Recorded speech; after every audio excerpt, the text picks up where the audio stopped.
Here to talk about this deal, if you want to call it that, is John Hanna, senior counselor at the Foundation for Defense of Democracies and vice president of Dick Cheney's former national, is also Dick Cheney's former national security advisor. John, thank you so much for joining us. Appreciate it. This deal, I'm trying to be positive in all of this. I really am, genuinely. And I can be kind of a smart aleck about it. But in my search of trying to find something positive about this agreement with Iran, I have failed to come up with anything. Can you help me? I probably can't, Dana. I think it's a very, very bad and dangerous deal, unfortunately. What the president would say is we've bought ourselves 10 years, at least 10 years with this deal. If Iran complies, that's the assumption, then they've agreed not to build nuclear weapons this year or next year, but to delay for 10 years while they get hundreds of billions of dollars of sanctions relief, build up their economy, continue to run rampant across the Middle East, sponsoring terrorism and aggression, and probably, unfortunately, triggering a nuclear arms race as the Saudis, Egyptians, and Turks see Iran getting its own nuclear capability inevitably and want to go for their own. Yeah. What confuses me about this is that they say, well, we're going to know if they cheat. We're going to know if they do things outside of this agreement. We'll be able to tell. But what is the baseline for that? Because from what I've read, John, for instance, inspectors haven't been into one facility at least for 10 years. So how do they know what is even the baseline to judge what has changed or what has exceeded the agreement and what hasn't? Well, in fact, they probably don't. I mean, Iran was supposed to come clean about all of its prior military work on nuclear weapons. It's been stonewalling that process for years. As you say, there's one in particular site, a military site, that they've refused to let the IAEA go into. It looks like they may have agreed that they can have a one-time visit to that site now before the end of the year, but that's about it.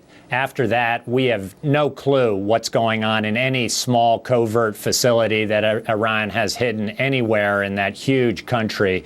So we're essentially flying blind and trying to establish a true inspection and verification system. And it's for sure we're not going to get those anywhere, anytime snap inspections that the president at one time promised us. Right, because there's a whole process, from what I understand from the agreement, that 61 pages released this morning, where if we are a lengthy dispute resolution mechanism in which Iran is on the commission that gets to decide whether or not somebody gets access or not. And so is Russia and China. They're best friends. And I'm sure that they're going to find favor with Iran instead of us on this. And then, I mean, that would take months, if not years.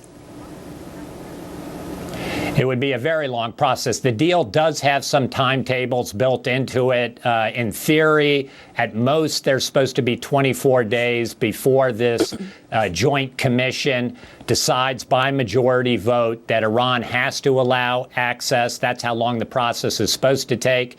We believe that in a vote, we would have a majority because we have the Europeans and the EU with us. But believe me, it's easy to see in a year or two, if we have another Gerhard Schroeder in power in Germany, another leftist leader in power in France or the UK, we lose that majority and we lose any kind of hope of getting any access, even delayed access, to Iranian suspect facilities.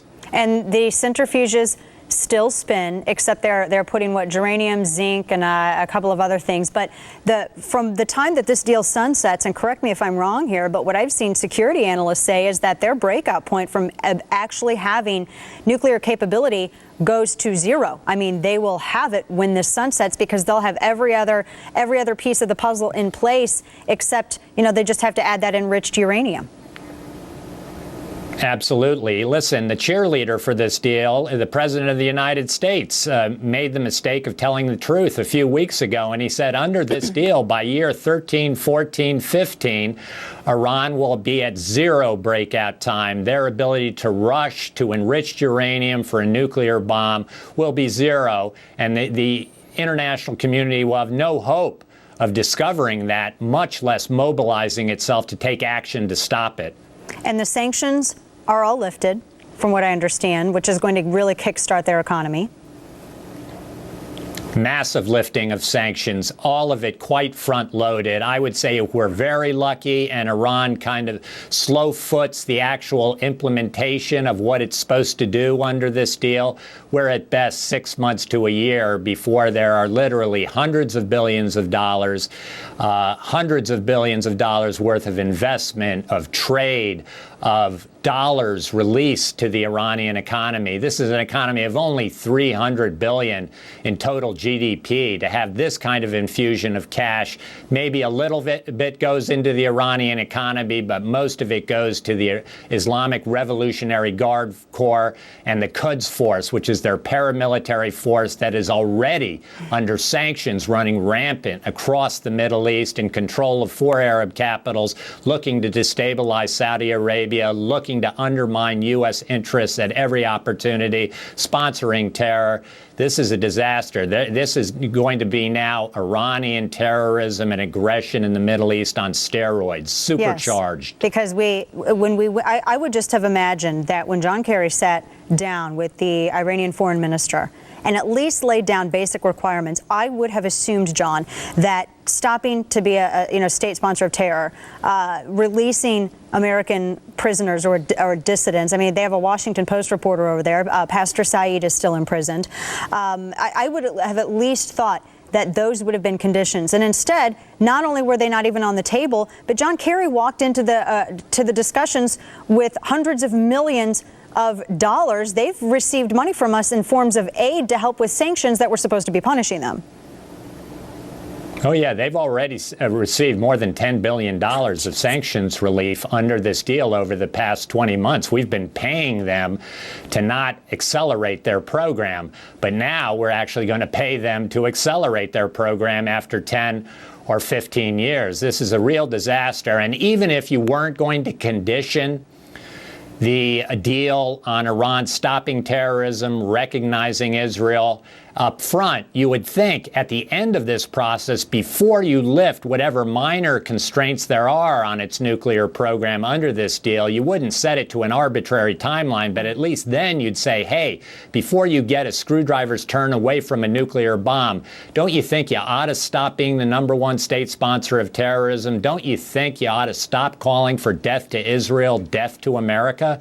None of that happened here. 10 years is pretty fast in political times, especially in the lifespan of a country.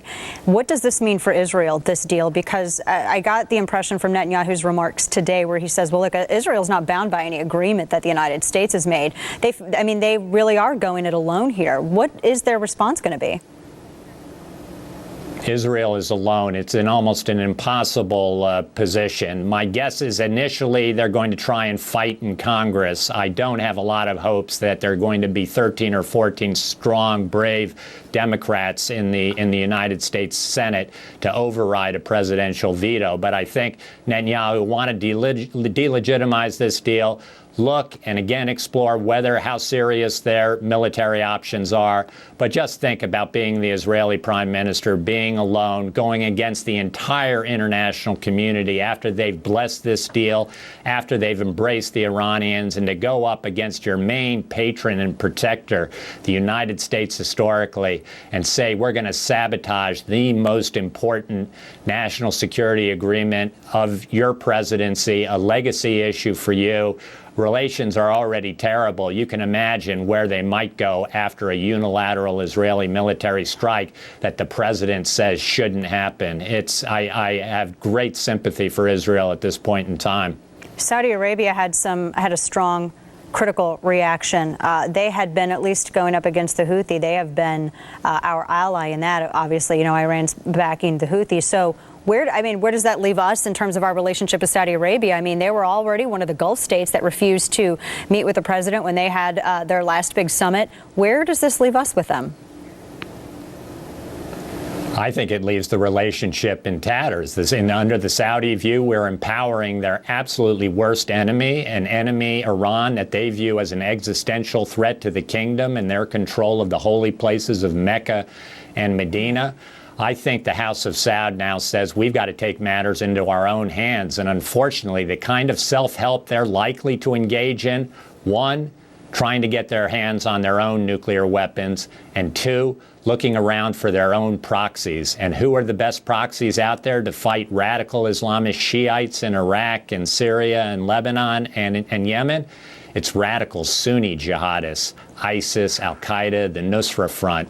That's where this could go. Wow, this all so bad. The whole area destabilized like this. John Hannah with the Foundation for Defense of Democracies. John, thank you so much for your expertise. We appreciate it. Thank you. Pleasure.